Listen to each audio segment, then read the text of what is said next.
एक पुरानी डरावनी और रहस्यमयी हवेली जो किसी अभिशाप से घिरी हुई है। तीन दोस्त रोहन, सपना और अंकुर। रोहन घबरा कर अचानक से पीछे मुड़ा, लेकिन वहां कोई नहीं था। वो किताब उठाई, हवेली की सारी लाइटें जल उठी। अचानक दीवारों से अजीब सी आवाजें आने लगी, जैसे कोई किसी को बुला रहा हो। उसने उन्हें देखकर बोला, तुम यहाँ क्यों आए हो?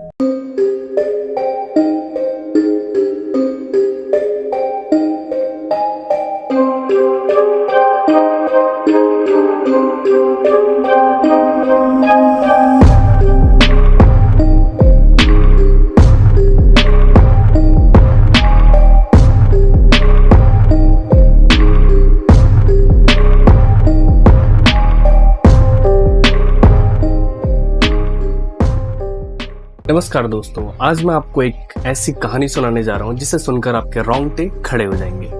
एक पुरानी डरावनी और रहस्यमयी हवेली जो किसी अभिशाप से घिरी हुई है। वहाँ जो भी गया वो वापस नहीं लौटा। ये कहानी है तीन दोस्तों की जो उस काली हवेली के राज को जानने के लिए अंदर गए, लेकिन उन्हें नहीं पता था वो क्या देखने वाले हैं। तीन दोस्त रोहन, सपना और अंकुर, तीनों को हमेशा रहस्यमयी और डरावनी जगहों की तलाश रहती थी। उन्होंने कई किस्से सुने थे इस काली हवेली के बारे में, जहां रात में अजीबोगरीब आवाजें आती थी और लोग लापता हो जाते थे।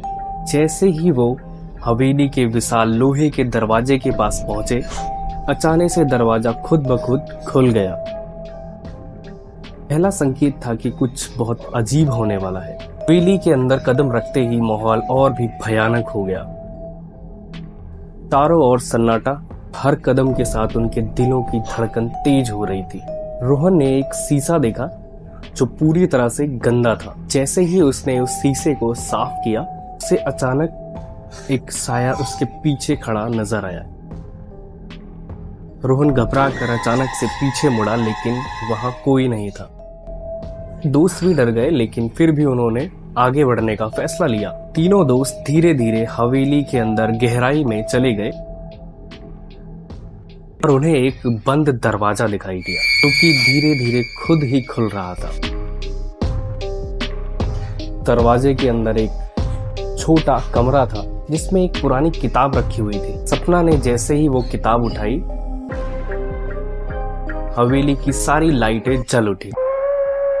दीवारों पर अजीबोगरीब चित्र बनने लगे। दीवारों पर बने चित्रों पर खून से सनी आकृतियां थी और ऐसा लग रहा था जैसे वो किताब इन सब का रहस्य खोलने वाली थी। तीनों आगे बढ़ रहे थे तो अचानक से रोहन गायब हो गया। सपना और अंकुर ने उसे चारों तरफ ढूंढा, लेकिन वो कहीं नहीं मिला। कमरे की चारों ओर सिर्फ और सिर्फ सन्नाटा था। रोहन के अचानक से गायब होने के बाद सपना और अंकुर की हालत खराब हो गई थी, लेकिन दोनों ने ठान लिया था कि वो रोहन को ढूंढ कर रहेंगे। और इसी बीच अंकुर को एक पुरानी सीढ़ियां दिखाई दी जो सीधा हवेली की छत पर जा रही थी। दोनों सीढ़ियों से ऊपर की ओर बढ़ने लगे और जैसे जैसे वो ऊपर जा रहे थे, सीढ़ियां डरावनी और संकीर्ण होती जा रही थी। अचानक दीवारों से अजीब सी आवाजें आने लगी, जैसे कोई किसी को बुला रहा हो।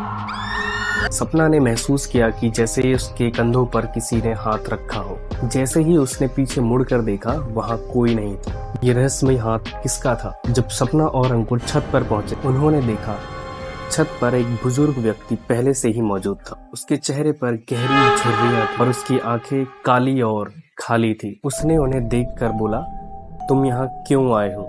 यहाँ से जाओ, तक तुम्हारे पास समय है। सपना ने पूछा, आप कौन हो? लेकिन उसने कोई जवाब नहीं दिया और धुंध में कहीं गायब हो गया। क्या ये व्यक्ति उनके लिए चेतावनी था? बुजुर्ग व्यक्ति के गायब होने के बाद अंकुर ने एक गुप्त तहखाने के दरवाजे को देखा और दोनों ने बिना कुछ सोचे समझे उस दरवाजे को खोल दिया और नीचे उतरने लगे। तहखाने के अंदर घना अंधेरा था और वहाँ से अजीब सी दुर्गंध आ रही थी। जैसे ही उन्होंने अंदर कदम रखा, अचानक से दरवाजा अपने आप बंद हो गया। सपना और अंकुर अब इस तहखाने में बंद हो चुके थे। तहखाने के अंदर कुछ डरावनी मूर्तियां थी जो देखने में बेहद पुरानी लग रही थी। उनमें से एक मूर्ति की आंख हिलने लगी, जैसे कि वो उन्हें देख रही हो। और अचानक एक चीख की आवाज आई और अंकुर भी गायब हो गया। और अब सपना हवेली में अकेली थी और उसे कुछ समझ नहीं आ रहा था कि ये क्या हो रहा है। सपना को अचानक याद आया, उसने बचपन में इस हवेली के बारे में एक कहानी सुनी थी। ये हवेली किसी प्राचीन तांत्रिक की थी जिसने यहाँ कई आत्माओं को कैद कर रखा था। जो भी इस हवेली में आता था उसकी आत्मा इस हवेली का हिस्सा बन जाती थी।